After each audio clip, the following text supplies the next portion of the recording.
All right, class. Let's get going with I think it's chapter 9 here. Pull it up.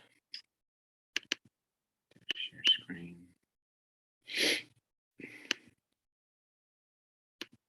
All right, talk about chapter 9. It's going to be about corporate governance.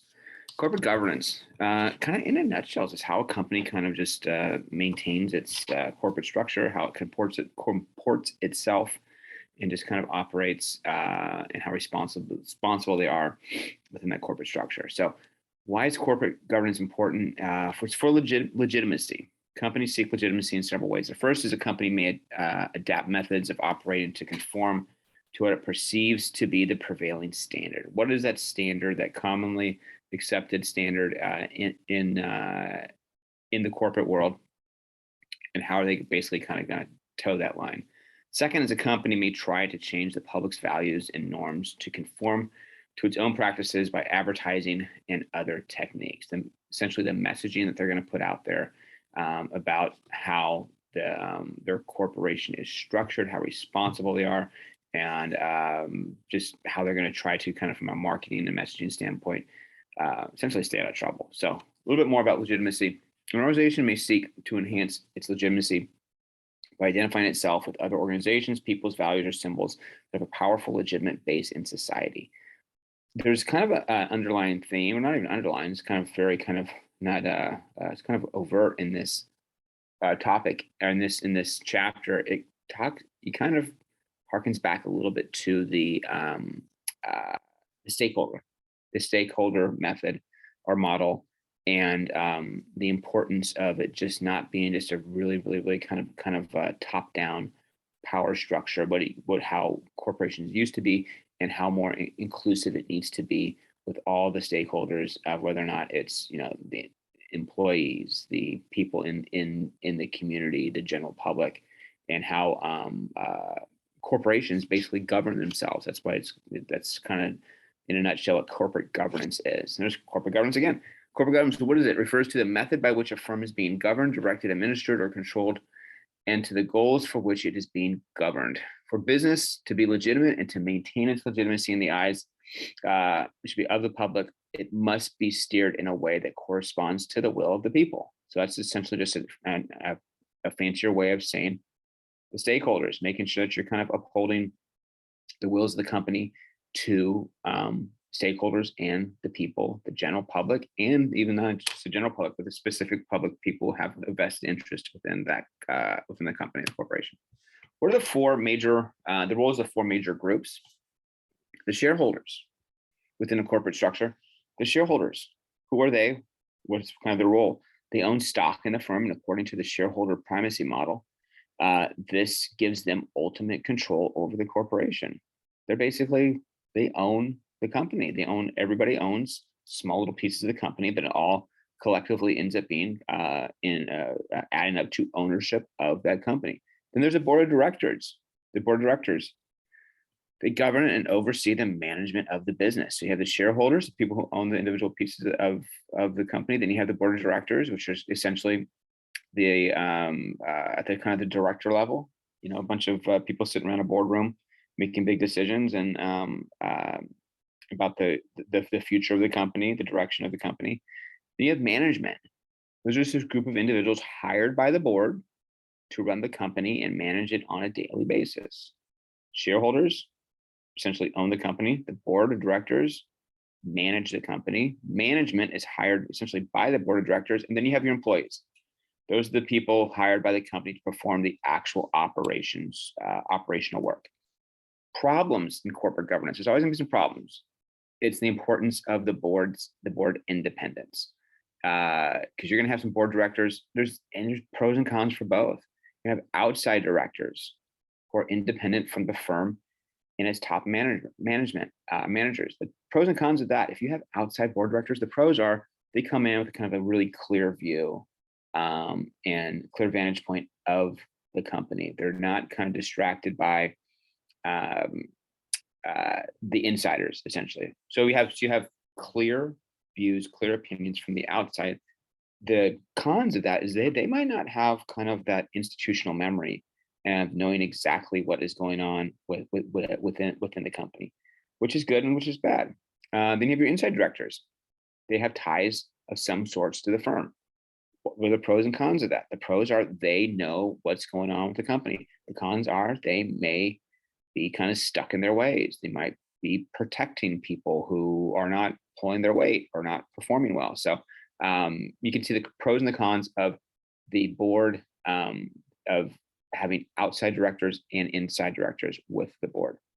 CEO compensation, it's a big topic. 30, 40 years ago, it was usually about 30 times, 30x of what a CEO would make compared to the workers. But the Economic Policy Institute, they did a study in 2020, and they found out that CEOs in the top 350 firms earn 320 times as much as the average worker, which that's right there leads to that disconnect between people in corporations, and it leads to that kind of that angst between and that distrust between people and corporations, and also it leads to that angst also within the people within the company to know it's like, hey, I'm out here, busting my butt doing all this work, and to know that the CEO is making 320 times as much as me. And then we'll get to here in a second what happens when these people fail miserably, and how much money they're going to make when they get rid of them. When they think it should just get fired and just, hey, hit the bricks. You're lucky you had a job. You should get nothing. We'll get into one of those concepts a little bit later. Our Easter egg is Del Taco. Are you a Del Taco person or Taco Bell person? I'm a Del Taco person. You got to go Del Taco over Taco Bell. I mean, if you're, I don't want to get too, heated here, but definitely Del Taco over Taco Bell. I don't want to, I've known some people who work in the corporate side of Taco Bell, but I kind of play nice with them, but it's got to be Del Taco. So Del Taco is the Easter egg. Board of directors compensation. So what happens to these people? You're probably thinking about somebody who's a big executive at a company, then they retire. What do? A lot of these people just sit on boards for companies. So you have outside board members who are actually paid for their time to serve on a board. And those board of directors are people who have very important voting rights as well. But the median pay for board members in the top 100 largest publicly traded companies was reported to be more than $300,000, not including meeting fees that they might also get for being in attendance. So just imagine you're a C-suite. When I say C-suite, the letter C, like you're a chief executive at some company, then you retire, then people start asking you to serve on boards. And if you serve on these boards, top 100, you make $300,000 per year for each board that you're serving on. And then if you end up attending in person the board meetings, I'm sure they're going to pay for all of your airfare, for your travel, for your hotel, and they're going to pay you just to be in attendance for these meetings too. If not, they have this kind of like voting by proxy, which means somebody will vote on your behalf. So that's kind of how it works. So let's go back a little bit. So you have your shareholders, your board of directors. I'm talking about the board. These are the people who govern and oversee the management of the business. And these could be people who either maybe you were with the company and you retired, but then they're going to offer you a board seat, or it can be somebody from a completely different company who might have just kind of a breadth of knowledge. They come, they serve on the board, and they're paid big bucks to do so. And here we go. Poison pills. This is a really fun topic. So let's say there's, you got a situation with a company, and then you have somebody who from the outside wants to take over, and they start just buying up a bunch of stock so they can have majority ownership in stock. There's something called a poison pill. That's when a hostile suitor tries to purchase enough stock to give them the majority share. And this is already kind of baked in the cake, and then kind of in the corporate bylaws. If that happens, in this poison pill, because not all the stock is out there as purchased, there's always some reserve stock. The poison pill provides the other shareholders to be able to purchase more stock, which would essentially dilute the shares of the hostile suitor. So let's say this person buys enough stock so they give them 51%. The poison pill kicks in. Somebody wants to take over the company, they buy a bunch of stock, give them 51%. This poison pill kicks in, so all the other shareholders can buy more stocks, which would essentially make that 51% go down to 40 something percent, or 40, 48, 49%. So that one person could not come from the outside and do like a hostile takeover in a sense. It's all kind of just, I think I get in the next slide here, are coming up. It's all kind of like that show Succession. If you like that show Succession, you start hearing some of these catchphrases: board of directors, poison pills, all these kind of things. Golden parachute is another one. I kind of alluded to this a little bit earlier, but golden parachute. So let's say you have a scenario. You have somebody in management who just has who they want out. They want to get out. There's a CEO. They're like, okay, this person's, their vision for the company is wrong. Let's get them out. Let's give them golden parachute, which means kind of what it sounds like. You're giving them an exit. They can kind of fly out of they can kind of escape from the company, but with that, you pay them a lot of money. So it's basically a provision in an employment contract in which a corporation agrees to make payments to key officers in the event of a change in the control of the corporation. You saw that WeWork, what's it called? Was it the Apple show? Really good with who was it? It'll come to me. Anne Hathaway and the guy. God, I've seen him actually in person before. Jared Leto. He's kind of a short guy. Plays Adam Newman of WeWork. They paid him $1.7 billion to get out. Just leave. We're much rather just pay you a ton of money just to move on, because you're doing more damage than good, or it'll be much easier for us just to kind of get you out, and then just move on and get on to our next leader. So essentially paid a lot of money to leave.